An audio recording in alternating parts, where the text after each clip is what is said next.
Ang mga kwento ng pag-ibig, kwento ng buhay at kwento ng pag-asa dito sa Barangay Love Stories. Love Stories. Parte na ng buhay ang pagkabigo at mga kalungkutan. Ngunit hindi lamang ang mga ito ang magdidikta sa ating kapalaran dahil ultimo masasalimuot na bagay ay may katapusan. Ikaw, kabarangay, sinubo ka na ba ng pagkakataon? Dear Papa Dudut, naranasan niyo na ba na mabigo sa pag-ibig? Up to the point na hindi na kayo naniwala sa kapangyarihan ng pana ni Cupido dahil kota na kayo sa heartbreak. Ako kasi ay oo at tinanggap ko na lamang talaga na hinding-hindi na ako makakatagpo ng matinong lalaki na mapapangasawa. Pero bago tayo mag-dive sa masalimuot kong love life, ay pabati muna po, Papa Dudut, ng isang magandang araw sa mga katulad kong avid listener ng Barangay Love Stories. Ako nga pala si Emmy. Simpleng babae na taga 13 Martires, Cavite. Kaka 36 ko lamang this year at kasama ko sa munti naming tindahan ang maganda kong Mamas Celia na fan ni Papa Dudut. Sa katunayan ay siya ang humimok sa akin na magpadala ng sulat sa inyong istasyon upang maipangalandakan ko raw sa buong Pilipinas ang aking love story. Kagaya ng sinabi ko kanina ay medyo hindi talaga ako sinuswerte pagdating sa aspetong yon ng buhay ko. At ang mama ko nga ang saksi sa bawat luha na iniiyak ko, sa bawat maling lalaki na nakikilala ko.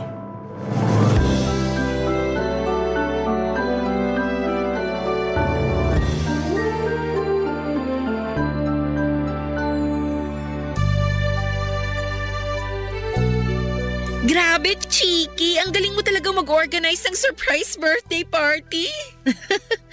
Hindi naman masyado. Pero sa tingin mo nagustuhan ni Olan yung ginawa kong party para sa kanya? Oo naman. Halos maluha-luha na nga si Olan kanina nung hipa niya yung kandila sa cake na hawak mo, diba? Ang dami kasi naming mga kaibigan at pamilya.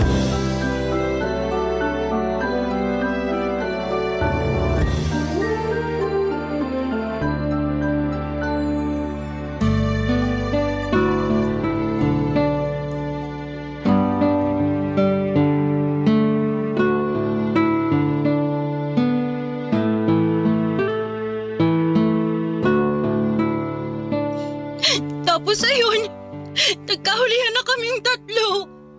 Oh, ano nangyari? Siyempre nagalit ako. Gustong-gusto ko siyang sampalin. Pero pinigilan ko lang yung sarili ko kasi di niyo naman ako pinalaking bayolente, di ba? Oo, pero pag agrabyado ka na, dapat lumaban ka pa rin. Ay naku, kung ako yan, hindi lang sampal ang aabutin sa akin ng tukmol na yon. Baka pag pira-pirasuhin ko pa sila ng babae niya. Naisip ko nga rin yan pero emosyonal na talaga ako ng time na yun, ma. At saka, imbis na gawin sa kanila yun, di iniyak ko na lang. Pero nagawa ko pa rin naman siyang papiliin kung ako ba o yung babae niya. Kaso, yung babae niya yung pinili niya. Tahan na anak. Baka pag may pumasok na customer, mapagkamalan kang inaabuso dyan. Akala ko ba naka-close yung signage ko sa lunch break? Ay, oo nga pala. Ay, siya, sige na. Umiyak ka lang dyan. Ilabas mo lang lahat-lahat ng hinanakit mo kaysa naman maipon pa't bumigat ang dibdib mo. Nandito lang ang mama mo. Kakampi mo ako. Salamat, ma. Pero ang sakit-sakit lang talaga eh. Akala ko kasi siya na, pero hindi pa rin pala. Akala ko iba siya sa tatlo kong ex na niloko lang din ako. Pero mas masaway pa pala siya. Sobrang sakit ng ginawa niya sa akin, ma. Durog na durog ang puso ko. Hindi lang naman ikaw ang tininaydor ng tukmol na yon. Ako rin na nanay mo. Kasi naniwala ako at nagtiwala sa intensyon niya at pagmamahal sa'yo. Tapos kamukat-mukat sasakan ka lang pala niya ng husto. Aba, iharap mo sa akin yung lalaking yan para makita niya hinahanap niya. Pati mata niya, lalatayan ko. Wag na, ma. Ayoko na nga siyang makita eh. Kahit sandali lang, maiganti lang kita. Wag na po. Pabayaan na lang natin na makarma siya pati yung babae niya. Minsan mabagal ang karma, kaya dapat unahan na natin. Manaman eh. Di ko alam na may pagka-agresibo pala kayo. Agresibo lang naman ako kapag anak ko nang inaagrabyado, no? Alam ng tatay mo yan nung nabubuhay siya. Tatahi-tahimik lang ako sa tabi pero pag pamilya ko na ang inaape, ipapasilip ko sa mga hudas na yun ang pintuan ng impyerno. Silip lang ha kasi hindi ko naman sila pwedeng patayin. Kumalma na po kayo, ma. Okay na ako. Nahimasmasan na ako kasi naiyak ko na lahat eh. Salamat din po, ma, kasi lagi kayong nakikinig sa drama ng buhay pag-ibig ko. Wala namang kaso yun kasi nanay mo naman ako. Pero naaawa ako sa'yo dahil lagi na lang ganyan ang nangyayari sa buhay pag-ibig mo. Mabait ka namang bata at walang inaapakang tao. Kaya bakit ba pagka malas-malas mo sa mga lalaking nakikilala mo? Ewan ko nga po kung bakit eh. Pero baka sign na po to na tigilan ko ng pakikipagkilala at pagbo-boyfriend kasi baka hindi talaga ako para sa pag-aasawa. Ibig mong sabihin ayos na sa'yong tumandang dalaga. Wala naman po sigurong problema doon, diba? Wala nga, pero hindi ba pwedeng magpabuntis ka na lang? Kahit wala na yung asawa kasi sakit lang naman sila ng ulo mo eh. Tsaka para lang may apo na ako, anak. Ewan ko sa inyo, ma. Kung ano-ano na lang sinasabi niyo. Biro lang. Hindi ko naman nilalahat na manloloko ang mga lalaki. Meron pa rin namang mga kagaya ng tatay mo na loyal talaga sa asawa. Kaya lang dahil sa sobrang bait nung taong yun maagang kinuha sa atin ng Diyos. Pero ayun nga, naniniwala ako na makakatagpo ka rin ng matinong lalaki. Yung mamahalin ka ng tunay, aalagaan, irerespeto at siya na rin nawang makakasama mo hanggang pagtanda mo. Ay nako, suntok na lang po siguro sa buwan kung mangyayari pa yun.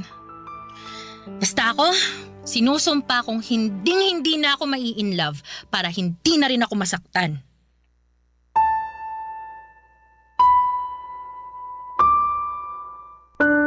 Papa Dudut, that was 2017 before pandemic. 28 years old na ako noon at kaunting split at tumbling na lamang ay malapit nang lumagpas sa kalendaryo ang aking edad.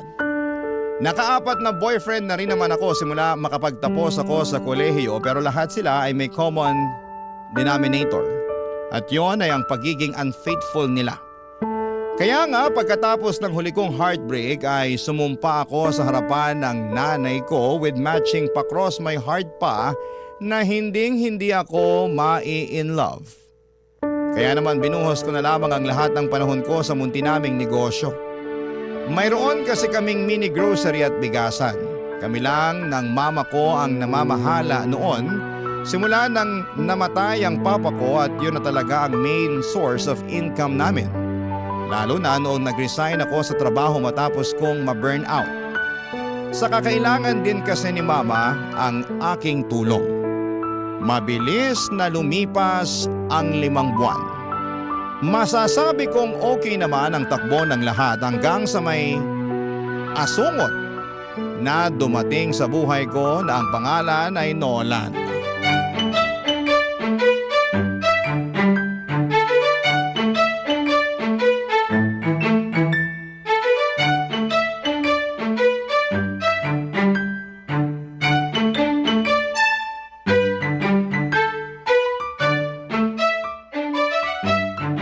Pabili po ako ng soft drink, tenderang maganda. Pwede bang bumili ka na lang ng walang kasamang daldal? Dami mong sinasabi. Akin na yung soft drink mo. Ipapunch ko na. Ayan o. Ito lang ba? Oh? Sa'yo tong dalawa? Hindi, isa lang sa akin dyan kasi sa'yo talaga yung isa. Sige na, kunin mo na. Ha? Bakit binilhan mo pa ako? Gusto ko lang. Libre ko yan sa'yo, tanggapin mo na. Saka para may panulak dito sa dala kong bibingka. Eto. Para sa akin talaga to. Oo. Dumaan kasi ako sa palengke kanina tapos naalala ko na paborito mo yung bibingka kaya bumili ako para dalhan ka. Sakto, 3:00 na ng hapon, pang merienda mo. Ikaw talaga. Nag-abala ka pa. Wala yun, ikaw naman. Saka alam mo naman na masaya ako pag nakikita kang kumakain, di ba? Bigla na lang ako nabubusog.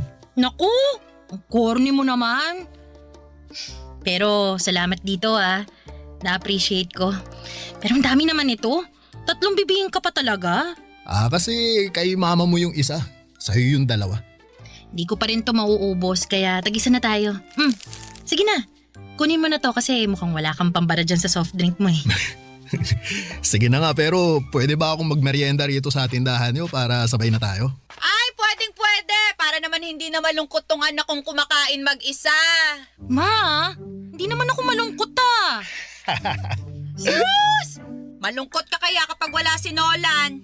Ay sige na, doon na muna kayo sa may loob kumain. May mesa doon. Ako na muna magkakaharito. Doon na.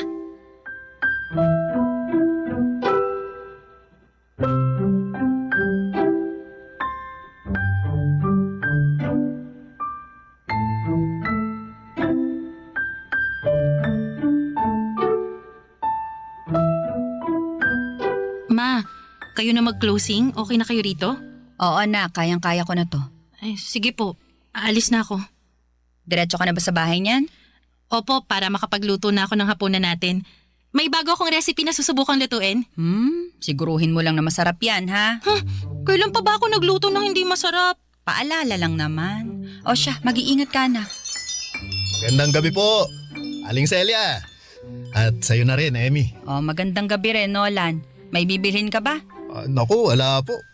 Ang totoo, nandito ako para sunduin si Emmy kasi plano ko siyang ihatid sa bahay niyo. Kaya naman pala. Hala, hindi ako nagpapahatid sa kanya, Ma.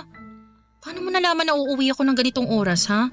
Anong paanong nalaman nabanggit mo kaya kanina nung nagmemeryenda tayo. Sabi mo, uuwi ka ng maaga kasi magluluto ka. May nakita ka mong bagong recipe online. Yun naman pala, anak. Hayaan mo na si Nolan na ihatid ka para alam ko na ligtas kang makakarating sa bahay. Naku, baka saan mo ko dadalhin, lagot ka talaga sa akin. Aling Celia, yung anak niyo mukhang may iba pang gustong puntahan, no? Hoy, tumigil ka nga! Wala po ako ibang gustong puntahan, Ma. Ay, wala naman akong sinabi Tsaka malaki ka na. At may tiwala naman ako dyan kay Nolan. Oo, narinig mo yon? May tiwala sa akin mama mo. Pangako po, Aling Celia. Iingatan ko ang anak niyo at ihahatid ko siya ng ligtas sa bahay niyo. Papa Dudut, nagtatrabaho si Nolan bilang construction worker sa isang commercial building na ginagawa di kalayuan sa aming tindahan. At palagi sila ng mga kasamahan niya na bumibili na makakain at maiinom sa amin. Masasabi kong mabait si Nolan, Papa Dudut, magalang, lalo na sa mga nakakatanda, kaya nga tuwang-tuwa sa kanya ang mama ko. Bukod doon ay gentleman din siya at asikasong-asikaso niya ako, lalo na sa tuwing inihahatid niya ako sa bahay namin.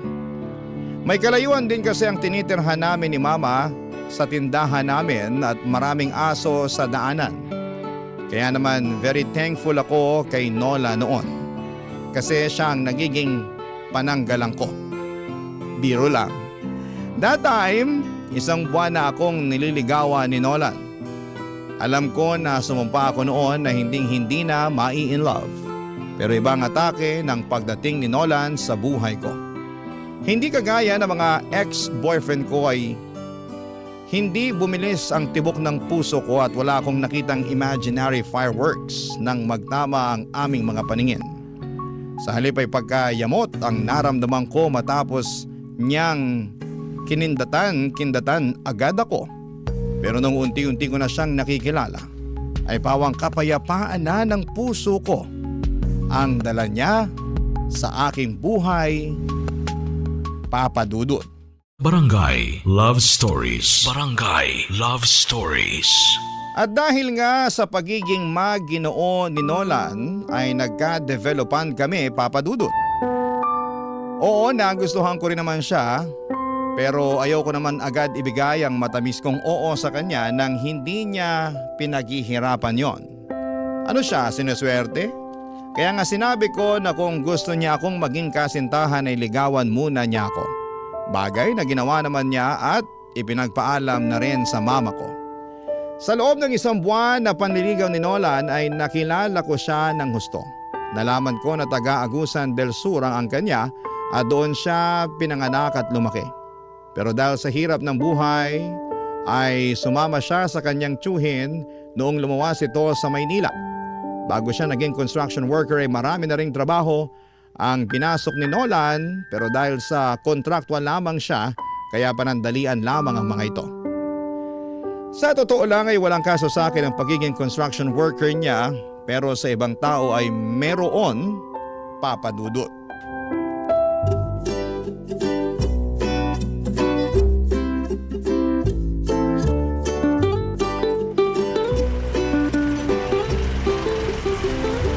Buti naman naisipan mo na sumama sa amin ng mga tropa natin. Hirap mo na mayayain lumabas sa totoo lang.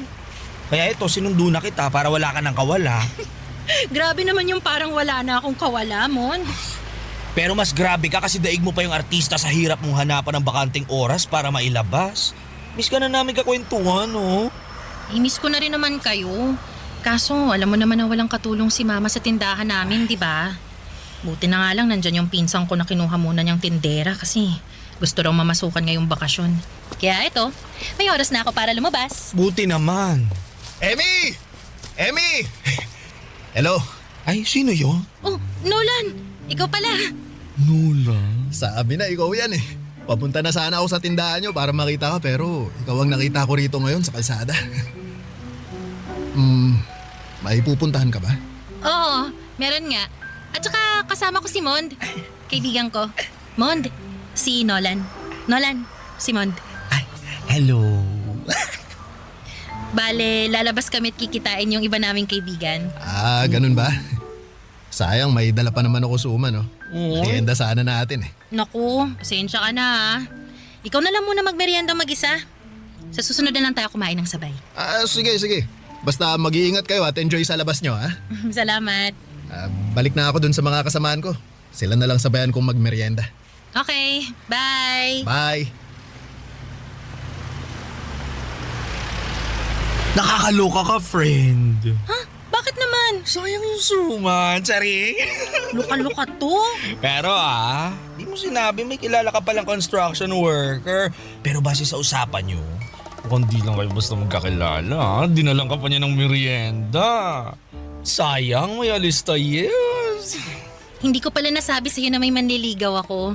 Kilala rin naman na siya ni Mama. OMG! Ano bang klaseng reaksyon yan? Nagtanong ka pa talaga? Eh, ikaw, ano ba nakain mo? Ba't nagpaligaw ka pa sa lalaking yun? Bakit? May mali ba doon? Meron! Kasi hello, sigurado ka bang walang asawa yan? Di naman sa nilalahat ko Pero ibang mga construction worker, pamilyado na. Oh, sure ka ba sa mukhang yon? Mukhang babaero, friend. Grabe ka naman kay Nolan. Nagsasabi lang ako ng totoo. Para sa kaalaman mo, marangal ang trabaho niya. Tsaka, single siya katulad ko.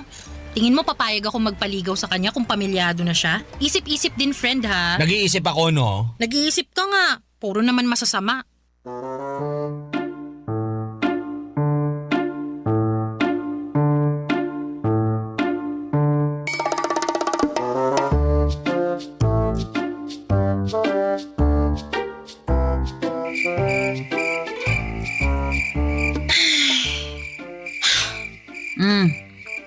Kanino ko pa napapansin yung pagbubuntong hininga mo dyan, anak ka? May problema ba? Wala naman po, Ma. Hindi ako naniniwala na wala, kaya sabihin mo na sa akin. Makikinig ako. Salamat, Ma. The best talaga kayo. Tipong wala pa akong sinasabi, pero ramdam niyo nang may pinagdadaanan ako. Eh ano pat anak kita at nanay mo ko, di ba? Ano ba kasing nangyari? May problema ba kayo ni Nolan? Wala po kaming problema ni Nolan. Ang totoo, gusto ko na nga po siyang sagutin Kaya lang, nagdadalawang isip ako. Sabi kasi ng mga kaibigan ko, wala raw akong future sa kanya. Dahil ganun lang yung trabaho niya. Kesyo ano raw ba tinapos ni Nolan? Tapos pinagpipilitan pa nila na babaero daw yung mga nagko-construction. Sabay hirit na hindi naman daw nila nilalahat. Saan ka ba nagdadalawang isip? Sa sinabi nila tungkol kay Nolan? Tapos na-realize mo na tama sila? O sa pagmamahal mo dun sa tao kahit na kasasabi mo lang na gusto mo na siyang sagutin? Hindi naman po sa nagdadalawang isip ako. Katunayan, sigurado po ako na mahal ko na si Nolan. Alam ko na gusto niyo rin naman siya para sa akin kasi mabait siya, gentleman, marespeto at makikita niyo talaga na mahal niya ako. Oo nga. Kaya lang, nalulungkot lang talaga ako dahil ganun yung tingin sa kanya ng ibang tao. Lalo na ng mga kaibigan ko. Ibig mong sabihin, nag-aalinlangan ka kasi ano na nga lang ba ang sasabihin ng iba sakaling sagutin mo siya. Tama? Ganun na nga po, ma. Pero hindi naman sila ang nasa relasyon, anak. Kayong dalawa ni Nolan. At wala naman silang alam sa mga bagay na nagawa at naiparamdam sa'yo ni Nolan. Kung may alaman sila, mababaw lang. Kakaunti, kumbaga. Kasi ikaw yung lubos na nakakakilala sa kanya. Dapat talaga tinitikom na lang nila ang mga bibig nila kung wala naman silang mabuting sasabihin. Maling-mali ang manghusga lalo na kung ang basihan lamang nila itsura at estado ng isang tao. Hindi naman tayo pare-pareho ng kapalaran. Kaya anak, kung mahal mo si Nolan, huwag kang matakot ituloy anuman ang meron kayo. Kasi ang importante, masaya ka. Masaya kayo. Yun lang ang isipin mo at wala nang iba.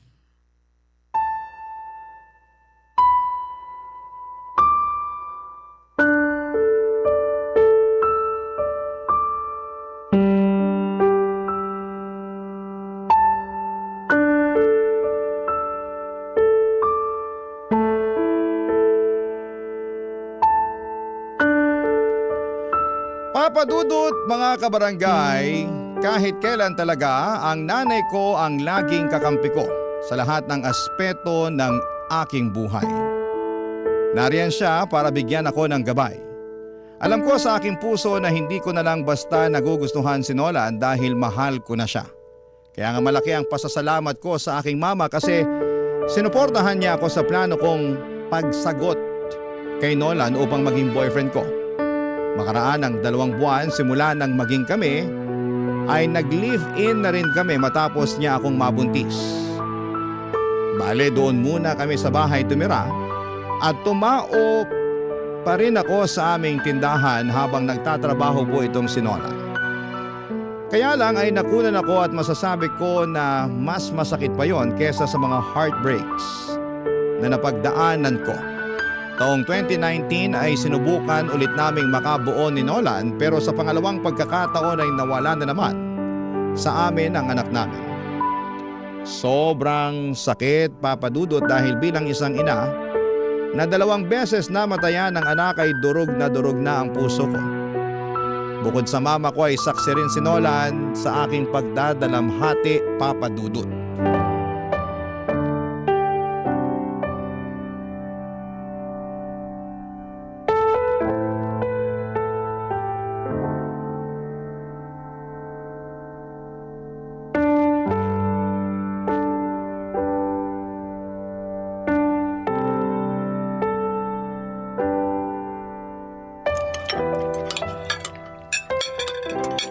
Oh, bakit hindi ka kumakain, mahal?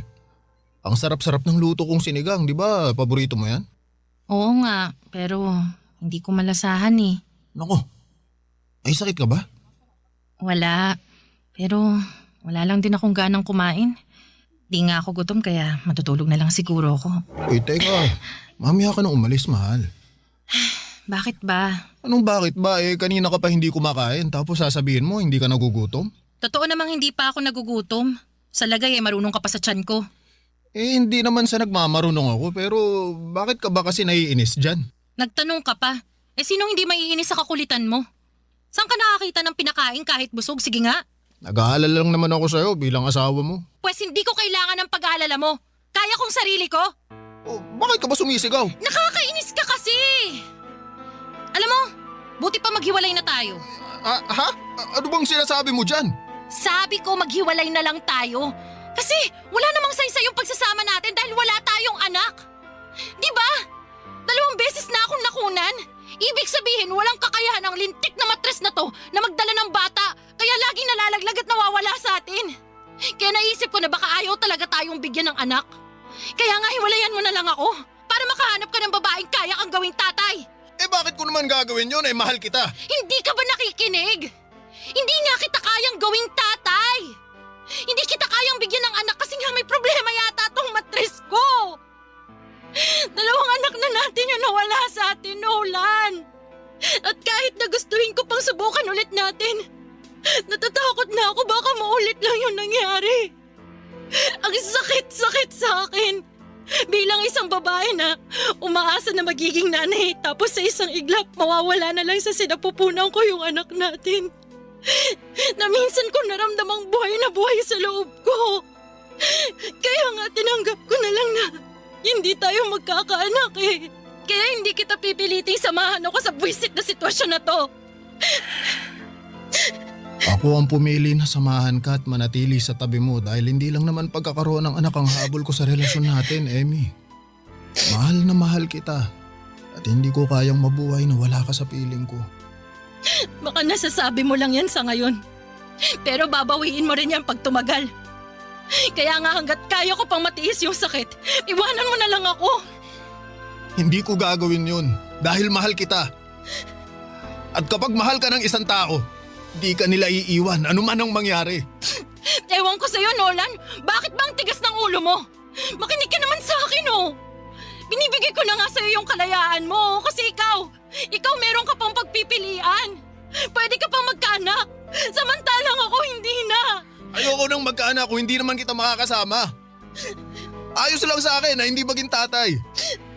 Ang hindi ayos sa akin, yung ipagtabuyan mo ako at mawala ka sa akin.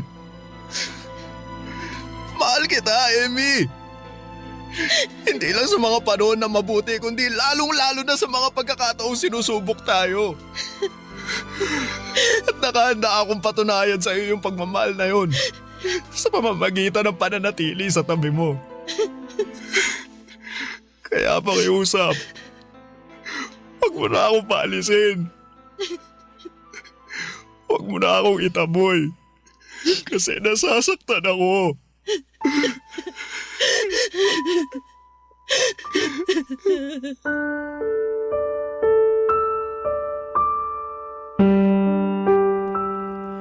Papadudot kahit kailan ay hindi ko pinagdudahan ang intensyon at pagmamahal sa akin ni Nolan. Alam ko na malinis yon at mapagkalinga. Kaya nga ibinibigay ko sa kanya ng buong buo ang puso ko, ngunit lalo ko lamang napatunayan ang pagmamahal ni Nolan noong subukin na kami ng pagkakataon. At habang dumaraan ako sa pagluluksa ay alam ko na ganun din siya bilang tatay ng mga bata. Kaya nga hindi kami umalis sa tabi ng isa't isa. Bagkos ay kinabig namin ang aming sarili upang damayan ang bawat isa. Noong taong ding yon, makalipas lamang ang 3 buwan ay nagpakasal kami ni Nolan, Papa Dudut. Simple lamang ang naging seremonya at sa Huwes lamang kami kinasal. Kaunti lang ang aming bisita at walang masyadong naganap na programa sa reception. Ngunit ipinangako sa akin ni Nolan na hindi niya ako iiwanan habang buhay at pakamamahalin. Barangay Love Stories. Barangay Love Stories. Papadudot dahil nga kasal na kami ni Nolan ay pangarap na naming makapagbukod ng bahay. At kahit na ibig sabihin noon ay maiiwang mag-isa ang mama ko sa tinitirhan namin, ay muli pa rin niyang sinuportahan ang desisyon naming mag-asawa. Pero dahil wala pa kaming sariling bahay ay nagrenta muna kami ng apartment na malapit lang din sa tindahan namin na pinapasukan ko, Papa Dudut. Tulad ng dati ay nagpaka-busy ako sa pagtatrabaho at kinuha ko na rin yung pagkakataon upang libangin ang aking sarili. Pag-uwi ko naman sa apartment namin ay nag-asikaso ako ng hapunan namin ni Nolan. Masasabi ko na napakasipag ng mister kong yon dahil halos siya na ang kumikilos sa paggawa ng mga gawaing bahay pagkatapos namin kumain at bago matulog.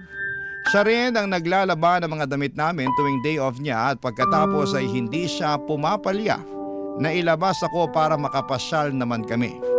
Kaya nga masaya at kontento ang puso ko kahit kaming dalawa pa lamang. Ngunit nagbago ang lahat simula noong nagka-pandemic, Papa Dudut.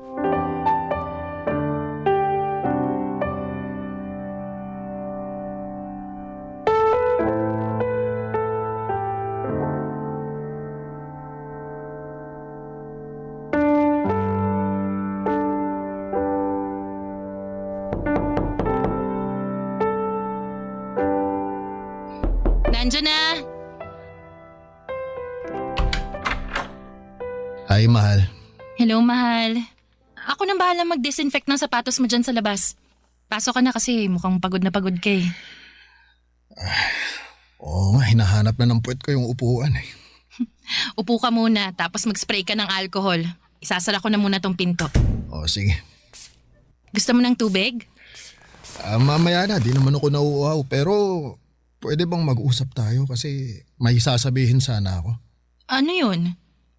Teka, uupo muna ako. Tungkol saan ba yung pag-uusapan natin? Medyo kinakabahan yata ako, mahal. Pasensya ka na ha. Kasi hindi magandang balita itong sasabihin ko eh. Ano nga kasi yun? Simula bukas, wala na akong trabaho. Ha? Bakit naman? Postpone yung proyekto namin dahil sa pandemic. At di naman daw kami kayang swelduhan ng amo namin nang wala kaming ginagawa. Sabi nila ipapatawag na lang daw kami pag naging maluwag na yung quarantine pero sino ba naman ang nakakaalam kung kailan mangyayari yun, di ba?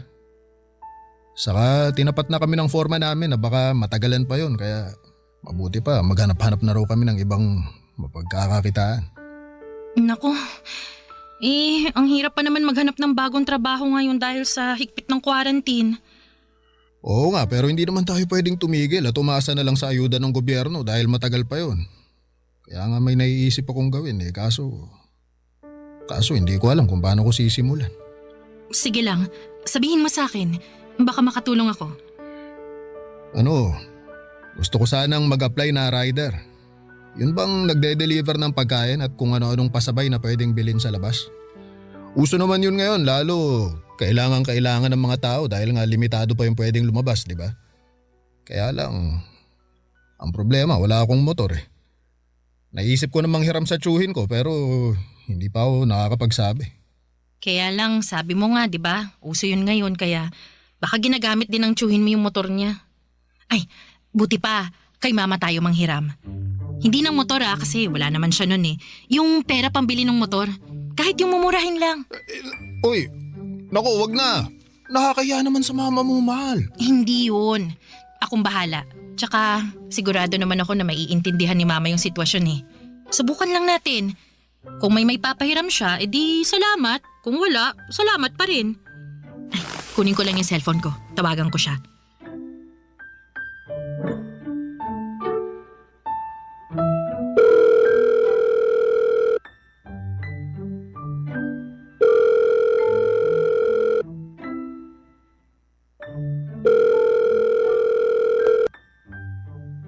Hello, Nak. Hello ma, kumusta po kayo? Ayos naman ako dito. Kayo ba dyan? Nako, ayos lang din naman po pero may problema kasi kami. O ano yun? Nawalan po ng trabaho yung asawa ko gawa nitong pandemic. Pero plano niya sanang maging delivery rider. Kaya lang, alanganin kami kung makakahiram siya ng motor sa tiyo niya. Kasi nga, baka ginagamit din nun, di ba? Tama naman. Naisip ko, baka pwede kaming mangutang sa inyo ng pambili ng motor, ma. Babayaran din naman namin paunti-unti para lang merong magamit si Nolan. Mahal, pwede ko bang kausapin si mama? Excuse me lang po, ma. Kausap ko na siya, mahal. Sinabi ko na sa kanya yung sitwasyon. Narinig ko naman yun pero ako na ang kakausap sa kanya. O sige, ito na yung cellphone ko. Salamat. Hello po, ma. Oh, hello, Nolan. Pasensya na po kayo kung kailangan naming mangutang sa inyo ni Emmy. Kung meron lang naman. Pangako, babayaran din po na namin kayo. Meron naman akong naitatabi dito at payag din ako na ipahiram sa inyo. Tsaka huwag ka nang humingi ng pasensya dyan dahil hindi naman natin kontrolado ang sitwasyon. Ang mahalaga ay nagsisikap tayo at gumagawa ng paraan para mabuhay kahit na walang kasiguraduhan ng mga nangyayari.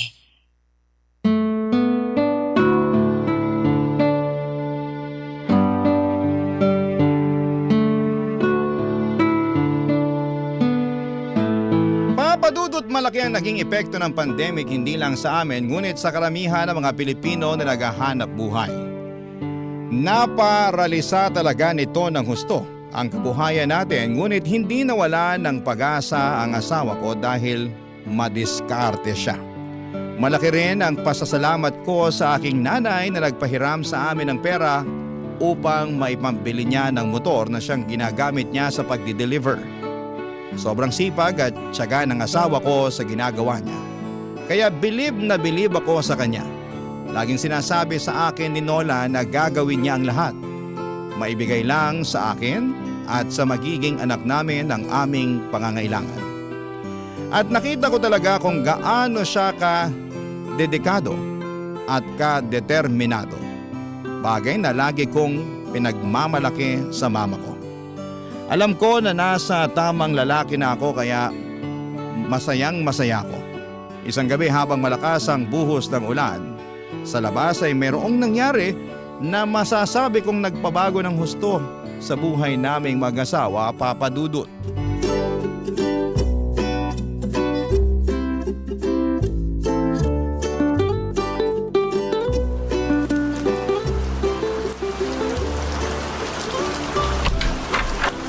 Ay naku! Basang-basa ka na sa ulan, mahal. Oo nga eh. Ang lakas, hindi kinaya ng kapote ko kaya umuwi na lang ako. Sayang tuloy yung extra na kikitain ko. Hayaan mo na muna yun kung ganyan naman kadelikado sa labas. Tsaka siguradong wala rin namang o-order dahil maaawa naman sila sa mga rider na susuong sa napakalakas na ulan na yan, no? Ay, teka. Kuha ko ng tuwalya para makapagpunas ka na.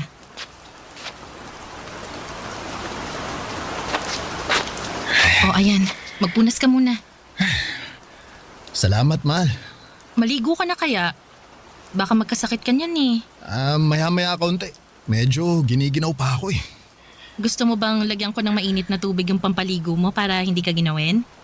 Pwede naman pero ako na lang ang gagawa. Kaya ko na yan. Sus, yun lang naman. Yakang-yaka ko na yun, mahal. Oo nga, pero alam mo naman na pag nandito na ako sa bahay dapat nagpapahinga ka na lang. Ikaw talaga oh. Kontratuhin mo ko eh, para akong Reyna kasi halos hindi mo na ako pinagagawa ng gawaing bahay pag nandito ka. Alam ko rin kasi na kapag wala ako rito marami kang ginagawa na gawaing bahay. Tapos nagluluto ka pa ng pagkain natin at inaasikaso mo pa ako kaya syempre alam kong pagod ka. Pero gawain naman talaga ng mga asawang babae yun, di ba? Ang maglinis ng bahay, paglutuan ng pagkain, at asikasuhin ng asawa nilang lalaki. Oo, pero kapag kaya naman ng mga asawang lalaki, sila na ang gumawa. Hindi naman pambabae lang na gawain ang mga gawaing bahay, di ba? Kaya stay put ka lang dyan. Magpahinga ka at ako na ang mag-iinit ng tubig maya-maya. Oh, sige. Pero hindi naman ako pagod ngayon eh. Hindi ako masyadong gumawa ng gawaing bahay, mahal. O mabuti yun kasi nung isang araw naglampaso ka ng sahig at nagkuskus ng mga dumi-dumi dyan sa pader natin. Oo, kasi alam mo namang ayoko sa marumi. Kaya nga. Pero may rason talaga kung bakit hindi ako nagpapakapagod ngayon. Kahit na may mga gawaing bahay pa akong dapat gawin. O, teka, bakit? May sakit ka ba? Masama pakiramdam mo kaya hindi ka nagkikikilos? Hindi ah. O, kalmahan mo lang. Wala akong sakit pero tama ka na masama ang pakiramdam ko simula pa kaninang umaga. Sa katunayan, pabalik-balik nga ako sa lababo kasi naduduwal ako. May nakain ka bang nagpasama sa sikmura mo? Saka hanggang ngayon ba? Masakit ba yan tiyan mo? Sabihin mo sa akin, mahal, para itatakbo na kita sa ospital agad. Kasasabi ko lang na kalmahan mo, di ba? Paano ako kakalmay ka mo? Nagsusukat, naduduwal ka. Teka ha? Anong nasa isip mo? Pwedeng mali pero baka lang naman tama. Sige, ano nga yun? Buntis ka ba? Naku, sagutin mo na, mahal. Para kung hindi, itatakbo na talaga kita sa ospital. Hoy! Hindi mo na kailangan gawin yun kasi ayos lang naman ako. Tsaka, oo, tama ka nga kasi buntis ako. Magiging tatay na ako! Ang saya-saya ko! Ako rin naman, mahal. Masayang-masaya rin ako pero hindi ko pa rin mapigilang mag-alala kasi baka maulit lang ulit yung mga nangyari dati. Natatakot ako pero mas nananaig pa rin yung kasiyahan kasi nga magkakaanak na tayo. Amy, natatakot din ako pero ipagpasa Diyos na lang natin ang lahat. Gawin pa rin natin yung makakaya natin para maalagaan natin si baby habang nasa tiyan mo pa. Pero syempre, kagustuhan pa rin ng Diyos ang masusunod. Oo, alam ko, mahal. Basta tanggapin na lang natin ano man yung mangyari. Pero umasa pa rin tayo na sa pagkakataong to eh. Sana mabigay talaga sa atin ng Diyos yung regalo na matagal na nating hiling. Oo nga, mahal. Sana nga.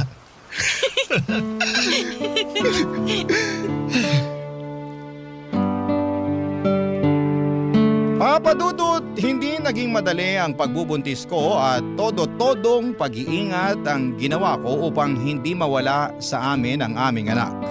Kaya nga masayang-masaya kami ni Nolan nang hayaan ng Diyos na mabuhay ang anak namin at ligtas ko siyang maisilang. Labis-labis ang pasasalamat namin ni Nolan sa kanya dahil tinupad niya ang matagal na naming kahilingan, ang maging ganap na magulang. Marami akong natutuhan sa buhay na gusto kong i-share sa mga kabarangay natin sa sulat kong ito. Nasa kabila ng lahat ng mga kabiguan na pinagdaraanan natin, ay meron pa rin pagtatagumpay na kahit gaano katagal ang ating hinihintay, pinagkakaloob yon sa atin ng may kapal sa tamang panahon. Kagaya na lamang ng baby namin ni Nola na matagal ding naming hiniling. Mayahalin tulad ko siya sa isang espesyal na padala ng Diyos dahil siya ang regalo niya sa amin. Hanggang dito na lamang po ang sulat ko, Papa Dudut. Maraming salamat. Sakali pong mapili po ninyong i-ere sa Barangay Love Stories ang aming kwento. God bless and more power sa inyong istasyon.